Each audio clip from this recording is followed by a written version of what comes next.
کافی عرصے سے ہم کوئی ویلاگ یا ویڈیوز اپنی اپڈیٹ نہیں کر سکے تھے.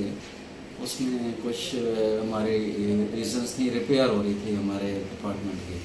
تو آج ہم نے سوچا کہ یہ ویلاگ ہمیں لازمی اپلوڈ کرنا ہے، اور اس لیے بھی لازمی تھا کہ جو سویڈن میں قرآن شریف کی بے حرمتی ہوئی ہے، شہادت ہوئی ہے، اس کے سلسلے میں بھی ہم نے سب سے پہلے ٹیکنیکل باتیں کرنے سے پہلے ہم نے یہ بات ضرور کرنی تھی کہ ہم سب مسلمانوں کے دل بہت رنجیدہ ہیں، اور ہم بہت افسردہ ہیں، ہم بہت غمگین ہیں.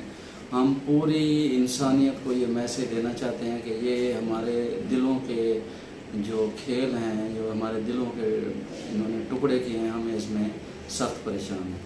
تو ٹیکنیکلی اسپیکنگ آج ہم شوگر کے بارے میں بتا رہے تھے، کیونکہ شوگر ایک ایسی بیماری ہے جس کے بارے میں بے شمار لوگوں کی کوئریز ہیں. بہت سے لوگ کوسچن پوچھتے ہیں کہ شوگر سے متعلق. تو شوگر کا جیسے پوری باڈی پہ بہت سارے اثرات ہیں، اسی طرح آنکھوں پہ بھی اس کے بے شمار اثرات ہیں.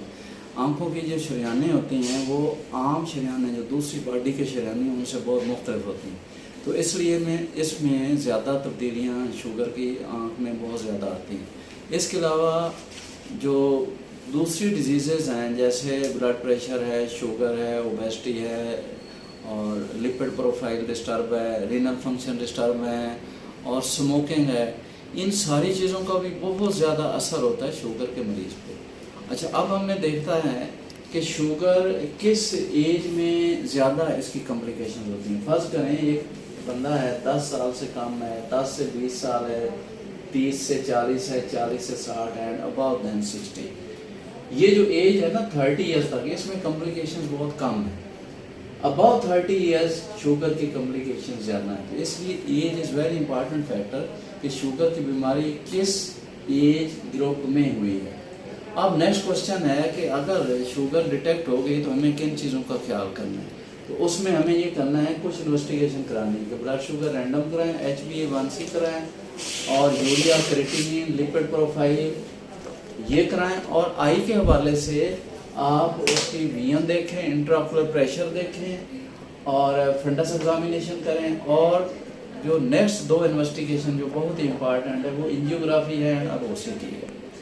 شوگر جو پردوں پہ پڑ جاتی ہے، جو پردوں پہ اس کے اثرات ہوتے ہیں، ان کو اس وقت تک کوئی علاج ممکن نہیں ہے جب تک ہم اس کا ایگزامینیشن نہ کر لیں اور اس کے ٹیسٹ نہ کر لیں، یعنی اس کا لیول شوگر کا، HbA1c، اور اس کا OCT یا فنڈس کا ایگزامینیشن.